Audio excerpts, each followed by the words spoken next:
بسم اللہ الرحمن الرحیم۔ سیدنا علی رضی اللہ تعالی عنہ سے منسوب قول ہے کہ آپ نے فرمایا کہ اپنے بچوں کی تربیت ایسے کرو کہ وہ آنے والے دور کے لیے تیار ہو سکے۔ اس پر حکمت نصیحت کی جتنی ضرورت ہمیں آج ہے اس سے پہلے شاید کبھی نہ تھی۔ خاص طور پر مسلمان قوم کو، مسلمان ملت کو اب اپنی آنے والی نسلوں کو آنے والے دور کے لیے تیار کرنا ہے۔ تمام دنیا کے شواہد، احادیث مبارکہ، نشانیاں، بزرگوں کی بتائی ہوئی باتیں سب اس جانب اشارہ کر رہی ہیں کہ ہم آخری دور کے فتنوں میں داخل ہو رہے ہیں۔ دجال کا فتنہ، اس کے بعد آنے والی ملحمۃ الکبریٰ، غزوۃ الہند، اور پوری دنیا میں شیطان کا وہ نظام کہ جس کے تحت دجال انسانوں کو غلام بنائے گا اور پوری دنیا سے مسلمانوں، انسانیت اور شریعت کو ختم کرنے کی کوشش کرے گا۔ آج کووڈ کے بعد جو پوری دنیا میں ایک نیا عالمی نظام قائم ہو رہا ہے، جو دنیا میں تباہی برپا ہوئی ہے، کوئی 1-1.5 سال پہلے اس کا اندازہ بھی کر سکتا تھا؟ اور بہت تیزی سے جو حالات تبدیل ہو رہے ہیں، بدنصیبی سے مسلمان ریاستیں، حکمران اور علماء اس کو سمجھ ہی نہیں پا رہے کہ آنے والے دور کے لیے ہمیں اپنے آپ کو کس طرح تیار کرنا ہے۔ پچھلے 1-1.5 سال میں جب سے یہ کورونا کا ڈرامہ شروع ہوا ہے، تقریباً دنیا کی 15-20% ورک فورس، نوکریاں، ملازمتیں، چھوٹے کاروبار صرف 1 سال میں ختم ہو چکے ہیں۔ پوری دنیا کی معیشت تباہ ہو رہی ہے۔ لاک ڈاؤنز کے نتیجے میں پوری دنیا میں بغاوتیں برپا ہیں۔ خود یورپ اور امریکہ کا حال دیکھ لیجئے کہ ہر روز یورپ کے اندر فسادات ہو رہے ہیں کہ لوگ لاک ڈاؤن کو ختم کرنے کے لیے دباؤ حکومتوں پہ ڈال رہے ہیں اور حکومت سخت سے سخت تر قوانین لا رہی ہے۔ پوری دنیا میں فیشسٹ ڈکٹیٹرشپس آ رہی ہیں، ان جگہوں پر، خاص طور پر مغربی دنیا میں جن کو آپ جمہوری سمجھتے تھے۔ پوری دنیا میں تعلیمی نظام کو تباہ و برباد کر دیا گیا ہے۔ تمام سکول، یونیورسٹیاں، کالجز بند ہیں۔ آن لائن تعلیم کے نام پر بالکل تباہ و برباد کر دیا۔ مذہب اور دین کو پوری دنیا میں بند کیا جا رہا ہے۔ آپ نے مسلمانوں کے حج اور عمرہ بند ہو گیا۔ مساجد کے اندر سوشل ڈسٹنسنگ کے نام پہ شریعت کو ترک کر دیا گیا۔ جو تمام احکامات سیدی رسول اللہ نے فرمائے تھے، دین کے بنیادی ارکان جن پر اسلام کھڑا تھا، حج، اس کو بند کر دیا۔ مساجد کو، جماعت، نماز جمعہ اور باجماعت کو بند کر دیا۔ جو وقت اب آ رہا ہے، مسلمان والدین کے لیے، مسلمان حکمرانوں کے لیے لازم ہے کہ اپنی موجودہ اور آنے والی نسلوں کو ان مشکل وقت کے لیے تیار کریں جس میں اب ہم داخل ہو رہے ہیں۔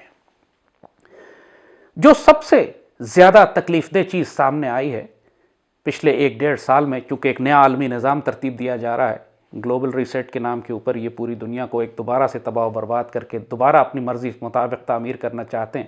اس میں آبادی کو کم کرنا، مذہب کو ختم کرنا، پوری دنیا میں ایک عالمی نیا نظام، چاہے وہ مالیاتی ہو یا سیاسی ہو یا مذہبی ہو، اس کو قائم کرنا۔ سب سے زیادہ بڑی بیماری جو پوری انسانیت کو پچھلے 1-1.5 سال میں سامنے آئی ہے وہ نفسیاتی ہیں۔ لوگ ذہنی طور پر معذور ہو گئے ہیں، پاگل ہو رہے ہیں، ان میں بے سکونی پھیل گئی ہے۔ دنیا کے کئی ممالک ہیں کہ جہاں پر خودکشیاں ان کی دیگر بیماریوں کی اموات سے کئی 100 گنا زیادہ بڑھ گئی ہیں۔ یعنی جو پہلے جہاں خودکشی اگر 10 خودکشی ہوتی تھی تو اب وہاں پہ 200 خودکشیاں ہو رہی ہیں۔ جاپان کی مثال خاص طور پہ ہے کہ کورونا سے اتنے لوگ نہیں مر رہے جتنے لاک ڈاؤن کے نتیجے میں ہونے والی بے بسی اور مایوسی کے نتیجے میں لوگ خودکشی کر رہے ہیں۔ سب سے پہلے اپنے آنے والے وقت میں سمجھ لیجئے کہ جو مشکلات جس کی طرف ہم جا رہے ہیں، جس دنیا کو آپ 1-1.5 سال پہلے جانتے تھے وہ تبدیل ہو چکی ہے، وہ ختم ہو چکی ہے، وہ لوٹ کر اب واپس نہیں آئے گی۔ آپ کو اپنے آپ کو بہت تیزی سے ذہنی طور پر آنے والے وقت کے لیے اپنے اور اپنی آنے والی نسلوں کو، اپنے بچوں کو تیار کرنا ہے۔ اللہ تعالیٰ قرآن میں فرماتا ہے کہ دلوں کو سکون صرف اللہ کے ذکر سے ملتا ہے۔ یہی وہ وقت ہے کہ جب سختی اور مضبوطی سے آپ اللہ اس کے رسول کے دین کو سنبھال کے رکھیں، شریعت پر عمل کریں، کیونکہ استعینوا بالصبر والصلاۃ کا ہم کو حکم دیا گیا۔ جو مشکل وقت آئیں اس میں صبر اور نماز اور صلاۃ کے ساتھ اور اللہ کے ذکر کے ساتھ اپنے آپ کو سنبھال کے رکھو۔ مسلمان کبھی نفسیاتی مریض نہیں بننا چاہیے۔ اگر کوئی مسلمان نروس بریک ڈاؤن ہو رہا ہے، نفسیاتی مریض ہو رہا ہے، تو سمجھ لیجئے کہ اس کا اللہ اس کے رسول سے تعلق ٹوٹ چکا ہے۔ اگر آپ اپنے بچوں پر رحم کرنا چاہتے ہیں، ان کو مضبوط بنانا چاہتے ہیں، تو ان کو چٹان کی طرح مضبوط بنائیے، ان کا تعلق اللہ اس کے رسول سے مضبوط کیجیے۔ یہ فاقہ کش کے جو موت سے ڈرتا نہیں لیکن روح محمد اس کے بدن سے نکال دو، یہ ساری کوشش کریں گے کہ آپ کو اللہ اس کے رسول سے اور شریعت سے دور کرے۔ سیدی رسول اللہ ہی واحد پناہ گاہ ہے کہ محمد سے وفا تو نے تو ہم تیرے ہیں۔ یہ آپ کو سیدی رسول اللہ سے دور کرنا چاہتے ہیں، اسی لیے روضہ مبارک کو بند کر دیا گیا ہے مسلمانوں کے لیے۔ تو سب سے پہلی بات جو نصیحت ہم پاکستان کے حکمرانوں اور والدین کو کریں گے کہ اپنی اولاد کو سیدی رسول اللہ کے قریب لے کر جائیے، درود شریف کی کثرت رکھیے۔ سیدی نے جو فرمایا ہے کہ فتنہ دجال سے بچنے کے لیے جو ذکر اذکار اور قرآن کی صورتیں آپ نے فرمائی ہیں، جمعہ کے روز سورہ کہف کا پڑھنا، اپنے آپ کو سیدی رسول اللہ کے نزدیک رکھنا لازماً کیجیے، ورنہ آپ نروس بریک ڈاؤن ہو جائیں گے۔ جو فسادات، امتحان، آزمائشیں، مشکلات، قحط، جنگیں آگے آ رہی ہیں، آپ برداشت نہیں کر سکیں گے۔ آپ کو آپ کے اعصاب کو مضبوط رکھنے کے لیے ضروری ہے کہ آپ کے روحانی تعلق، آپ دین پر مضبوطی سے قائم ہوں، صبر اور صلات سے مدد لے، آپ کے دلوں کو سکون اللہ کے ذکر سے ملے، الا بذکر اللہ تطمئن القلوب۔ اگر آپ یہ مضبوط حصار اپنے دل قائم نہیں کریں گے تو دجال آپ کو ہڑپ کر جائے گا۔ دوسری چیز کہ آنے والے وقت میں اب شدید مشکلات آنے والی ہیں۔ ہم نے اپنی اولادوں کو بڑے ناز و نعم میں پالا ہے، عیاشیوں میں رکھا ہے لٹرلی۔ یہ وہ جنریشن ہے ہماری جو بغیر انٹرنیٹ ایک دن نہیں گزار سکتی، بغیر موبائل فون۔ اس کو نروس بریک ڈاؤن، آپ موبائل فون لے لیجئے، انٹرنیٹ بند کر دیجئے، یہ بچے کاٹ کھانے آتے ہیں ماں باپ کو۔ اپنے بچوں کی ذہن سازی کیجئے، ان کی تربیت کیجئے کہ آنے والا دور اب مشکل وقت آنے والا ہے۔ آپ کو اپنے بچوں کو سختیوں میں رکھنا ہے۔ ان کو آج کل کی پوری جنریشن جو پیدا ہوئی ہے سن 2000 کے بعد، جنریشن زی یا اس سے پہلے ملینیلز، ان کی ساری زندگیاں اتنے آرام اور آسائش میں گزری ہیں، ہائی ٹیکنالوجی میں گزری ہیں، سوشل میڈیا اور انٹرنیٹ پہ گزری ہیں کہ اگر یہ چیزیں ان سے لے لی جائیں تو یہ ذہنی طور پر معذور ہو جاتے ہیں۔ اپنے بچوں کی تربیت کیجئے، ان کو سختیوں کا ان کو آمادہ کیجئے کہ یہ سختیوں میں رہ سکیں، بغیر بجلی، بغیر گیس، بغیر پانی کے رہ سکیں۔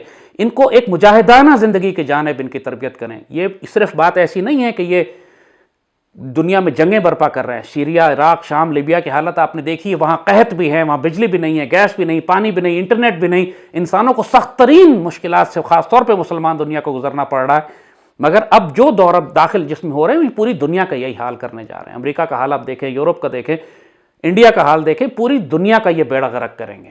ان کا ایک ایجنڈا ہے، وہ انہوں نے کرنا ہے، تو اپنے آپ کو اس کے لیے تیار کریں۔ تیسرا، اپنے آپ کو آنے والی مشکلات کے لیے، اپنے سروائیول کے لیے، ہم نے کئی ویڈیوز اس پر بنائی ہیں کہ شہروں میں رہتے ہوئے آپ اپنے آپ کو کس طرح سروائیول کے لیے تیار کریں۔ چھت پہ سولر پینل لگائیے اپنے ہینڈ پمپس کے لیے کہ تاکہ پانی آپ کے پاس ہو۔ اپنے گھروں کی چھت کے اوپر مرغیاں پالیے، جانور رکھیے، اگر رکھ سکتے ہیں، جو کیپیسٹی آپ کے پاس ہے، سال کا غلہ، خوراک، گندم اپنے پاس جمع کر کے رکھیں۔ فوڈ سپلائی چین پوری دنیا میں ڈسٹرب ہو رہی ہے، خوراک کی قیمتیں آسمانوں پہ جا رہی ہیں، سادہ کھائیے۔ یہ جو نخرے ہیں آج کل ہمارے کہ ہم 10 طرح کے چپس اور 10 طرح کے ڈرنکس اور 10 طرح کے پیزاز اور 10 طرح کے کھانے اور اس پر جھگڑ رہے ہوتے ہیں، اب بیسکس پر آ جائیں۔ حلال، سادہ، صاف خوراک اپنے پاس رکھیں، اس کو کھانے کی عادت ڈالیں۔ بیسک بنیادی رقم آپ اپنے آپ کو، کیونکہ پوری دنیا کی فوڈ سپلائی چین ڈسٹرب ہو رہی ہے، خوراک کی کمی ہوگی، لوگوں کو بڑی سخت تکلیفیں آئیں گی، اور پھر آخر میں پوری دنیا میں یہ جنگیں برپا کریں گے۔ اس کے لیے حکمرانوں کو اپنی قوم کو آنے والی مشکلات کے لیے تیار کرنا ہے۔ پہلے نیشنل کیڈٹ کور ہوا کرتی تھی، نوجوانوں کو تربیت دی جاتی تھی۔ دنیا میں آج بھی کئی ملک ہیں جو کمپلسری ملٹری ٹریننگ رکھتے ہیں۔ اگر آپ شہروں میں رہ سکتے ہیں، قانونی اسلحہ لیجئے، لائسنس لیجئے، اپنے آپ کو تربیت دیجئے، تیار کر کے اپنے گھر کی، محلے کی، شہر کی حفاظت کے لیے، تاکہ آنے والے وقت میں آپ پاکستان کی مسلح افواج، لا انفورسمنٹ ایجنسیز کے ساتھ کھڑے ہو کر پاکستان کا دفاع کر سکیں۔ پوری مسلم دنیا، خاص طور پر اب پاکستان خطروں میں گھیر لیا گیا ہے۔ بہت زیادہ وقت نہیں ہے اب آپ کے پاس، بلکہ بہت دیر ہو چکی ہے آلریڈی۔ یہ صرف آخری نصیحتیں، کئی سال سے ہم آپ کو یہ بات نصیحتیں کر رہے تھے کہ پوری قوم کو تیار کریں آنے والی مشکلات کے لیے، حکمرانوں نے تیاری نہیں کی۔ اب جو نصیحتیں ہم آپ کو دے رہے ہیں، آنے والے وقت میں جیسے کہا، سب سے پہلے اللہ اس کے رسول سے تعلق کو مضبوط رکھیے، اپنے آپ کو ذہنی طور پر تیار کیجئے کہ آپ کے عزیز و اقارب مشکلات میں آئیں گے، شہادتیں ہوں گی، مشکل وقت آئے گا، رونا پٹنا، ماتم مت شروع کر دیجیے گا۔ You have to stay strong. پھر اپنی خوراک کا بندوبست کیجئے، پھر اپنے بچوں کی تعلیم اس انداز سے کیجئے، ان کو اب کیونکہ اسکولنگ تباہ کر دیں گے یہ لوگ، اب آپ کو اپنے بچوں کو گھروں میں بٹھا کے ایسی تعلیم دینی ہے کہ ان کو ہنر سکھائیں، ان کو سکلز دیجئے تاکہ یہ اپنا رزق کما سکیں، چاہے بیسک ہنر ہی کیوں نہ ہو، کارپینٹری کیوں نہ ہو، ورک شاپس کیوں نہ ہو، میکینک کیوں نہ ہو، ڈینٹر کیوں نہ ہو۔ یعنی لوگ آپ کو کمپیوٹر ٹیکنالوجی، اکاؤنٹنگ یا بزنس مینجمنٹ یا نوکری یا MBA جیسے ہم نے کہا کہ ابھی آئندہ یہ جابس ختم ہونے، اس وقت پوری دنیا میں ایئر لائن انڈسٹری ختم ہو چکی ہے تقریباً، ہوٹل انڈسٹری تقریباً ختم ہو چکی ہے، سب کچھ آن لائن یہ لے کر جا رہے ہیں۔ بالکل جو لوگوں کے جو سکلز تھے جس سے یہ پہلے لوگ دفتروں میں جا کے جابس کیا کرتے، دفتروں کے ہزاروں لاکھوں جابس جو دفتروں میں ہوتی تھی وہ ختم ہو گئی، کیونکہ ورک فرام ہوم کا کانسیپٹ انہوں نے دینا شروع کر دیا۔ لہٰذا اپنے آپ کو ایڈجسٹ کیجئے، ہوش میں آئیے، دنیا تبدیل ہو چکی ہے، دوبارہ آپ نارمل نہیں ہو سکیں گے۔ اب اس کو یہ نیو نارمل کہہ رہے ہیں، یہ بنیادی طور پر ایک نئے عالمی نظام کا وہ حصہ ہے جس کو یہ گلوبل ریسیٹ کہتے ہیں۔ آپ ایک بہت بڑے طوفان میں داخل ہو چکے ہیں، اور جب تک اگر ذہنی طور پر آپ نے اپنے آپ کو اس کے لیے تیار نہیں کیا تو جیسے کہا جیسے پوری دنیا میں ہو رہا ہے، کافروں کے پاس تو اللہ اس کے رسول نہیں ہے، ان سب کو نروس بریک ڈاؤن ہو رہے ہیں۔ اللہ مسلمانوں کو اپنی حفظ و امان میں رکھے۔ آپ کے پاس دین ہے، شریعت ہے، سیدی رسول اللہ ہیں، مسلمانوں کو کم از کم نروس بریک ڈاؤن نہیں ہونا چاہیے۔ جو مشکلات آئیں اس پر صبر سے، استقامت سے، اللہ اس کے رسول پر توکل اور بھروسے اور آسرے کے ساتھ انشاءاللہ ہم مسلمان ملت کو اس میں سے گزرنا ہے۔ جنہوں نے حوصلہ کر لیا، جنہوں نے اپنے آپ کو سیدی رسول اللہ سے جوڑ لیا، صرف وہی اس طوفان سے گزر پائیں گے، باقیوں کو دجال ہڑپ کر لے گا۔ اللہ آپ کا حافظ و ناصر و مالک ہو۔ اللہ پاک سرزمین سیدی رسول اللہ کی امت کی حفاظت فرمائے۔